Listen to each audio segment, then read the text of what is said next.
ফেলে দিয়ে যৌনাঙ্গ ছিঁড়ে ফেলে দিয়েছিল, মনে পড়ে যায় আমাদের পার্কস্ট্রিটের কথা, মনে পড়ে যায় ওরা কাটুয়ার কথা বললো আর কি।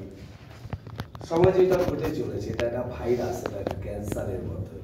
আজকেরও পেপারে দেখলাম একটি মেয়েকে, এই জয়নগরে একটি মেয়েকে এইভাবে ধর্ষণ করা হয়েছে আর কি।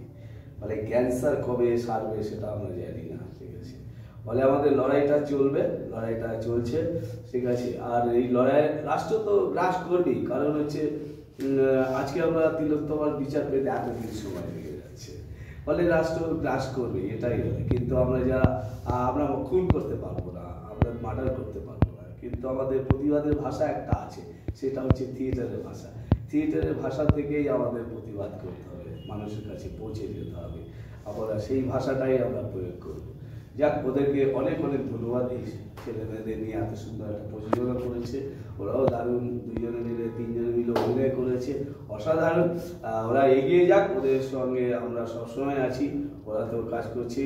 আমরা সবাই খর্দা থিয়েটার জন্য আমাদের অসংখ্য ধন্যবাদ। আমরা সবে 4 মাসের একটা দল, সেভাবে মানুষের কাছে হয়তো এখন পৌঁছে উঠতে পারিনি, কিন্তু তারা যে আমাদেরকে এরকম একটা ফেসবুক ইন্টারন্যাশনাল ইউথ থিয়েটার ফেস্টিভ্যালে আমরা জায়গা পাবো, সেই মঞ্চে দাঁড়িয়ে আমরা কাজ করতে পারবো বা সিনেমা আর্ট সেন্টারের মতো একটা মঞ্চে, এটা আমাদের কাছে সৌভাগ্যের ব্যাপার। আমরা আমাদের খর্দা থিয়েটার জোন প্রতি বছরই আমরা প্রায় 37 থেকে 38টি দল আর কি, বিদেশের দল বাদ দিয়ে কলকাতার ছেলে মেয়ে, ছেলে মেয়েদের নিয়ে আমরা কাজ করি।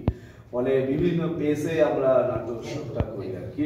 ফলে ওই জন্যই আমরা নামটা দিয়েছি ন্যাশনাল ইউথ থিয়েটার ফেস্টিভ্যাল, যারা ইউথের সব ছেলে, young generation youth theatre festival. এবং আমাদের আরেকটা সাবজেক্ট রয়েছে যারা আমরা করি পাড়ায় পাড়ায় থিয়েটার, পাড়ায় পাড়ায় যারা নাকি আমরা ওই কনসেপ্টটা নিয়ে এসেছি, যারা নাকি মা বোনরা যারা কি গ্রাম থেকে শহরে নাটক দেখতে আসতে পারছে না, ফলে তাদের দরবারে আমরা চলে যাচ্ছি পাড়ায় পাড়ায়।